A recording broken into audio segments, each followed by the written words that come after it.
Hello' everyone, আপোনালোক সকলোকে মোৰ অন্য এটি ভিডিঅ'লৈ স্বাগতম জনাইছোঁ। আজি মই এটা স্পেচিয়েল ৰেচিপি লৈ আহিছোঁ। সেইটো হৈছে মেংগো আইচক্ৰীমৰ ৰেচিপি। এতিয়া ব'লকচোন চাওঁ কেনেকৈনো মই মেংগো আইচক্ৰীম বনালোঁ। প্ৰথমতে মই আমটো এনেদৰে কাটি ল'লোঁ।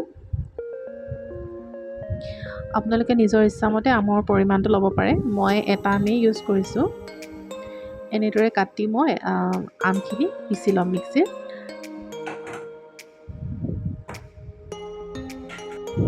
এইখিনি চাওক, আমাৰ আমৰ পিউৰিখিনি ৰেডি হৈ গ'ল। আৰু আনফালে মই আন এটা পাত্ৰত মই অলপমান হুইপ ক্ৰীম লৈ লৈছোঁ। আৰু এতিয়া মই এইখিনি অলপমান প্ৰথমতে ফেটি ল'ম।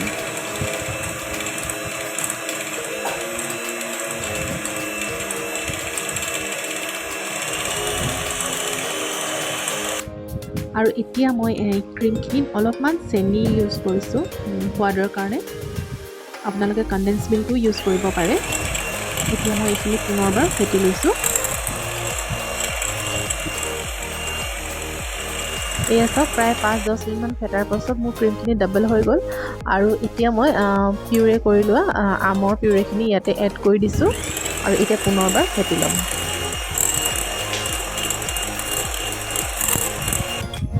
এয়া মোৰ এইখিনি ফেটা হৈ গ'ল। আৰু এতিয়া আন এটা পাত্ৰত মই বাউল এটাত এইখিনি এনেকৈ লৈ লৈছোঁ। আপোনালোকে যিকোনো ধৰণৰ এয়াৰটাইট কণ্টেইনাৰ ইউজ কৰিব পাৰে। মোৰ লগত এয়াৰটাইট কণ্টেইনাৰ নাই, সেইটো কাৰণে মই এই বাউলটো লৈছোঁ। আৰু এতিয়া ইয়াত মই অলপমান আম এনে টুকুৰা টুকুৰাকৈও কাটি লৈছিলোঁ, সেইখিনি এড কৰি দিছোঁ ইয়াৰ লগতে। আৰু এতিয়া মোৰ লগত যিহেতু এয়াৰটাইট কণ্টেইনাৰ নাই, সেইটো কাৰণে মই কি কৰিছোঁ, ফইল পেপাৰ লৈ লৈছোঁ। আৰু এনেদৰে পূৰা ভালকৈ এনেদৰে পেক কৰি লৈছোঁ, যাতে ইয়াত কোনো ধৰণৰ হাৱা যাতে সোমাব নোৱাৰে। এয়া চাওক, মই 2খন ফইল পেপাৰ লৈ লৈছোঁ। আৰু একদম পূৰা ধুনীয়াকৈ এনেদৰে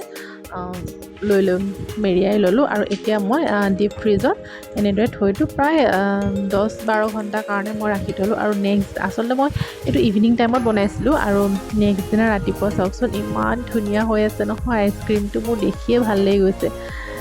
আৰু এতিয়া ব'লক অলপমান টেষ্ট কৰি চাওঁ। আৰু টেষ্ট কৰি চাওঁতে ইমান ধুনীয়া টেষ্ট হৈছে নহয়, একদম দোকানৰ নিচিনা। মই ট্ৰাষ্টে কৰিব পৰা নাই যে ইমান ধুনীয়া আইচক্ৰীম ঘৰতে বনাব পাৰে।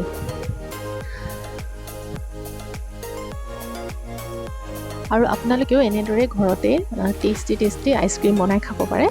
আৰু মোৰ ভিডিঅ'টো চাই যদি আপোনালোকৰ ভাল লাগিলে, তেন্তে please like, share and subscribe কৰি দিব। ধন্যবাদ।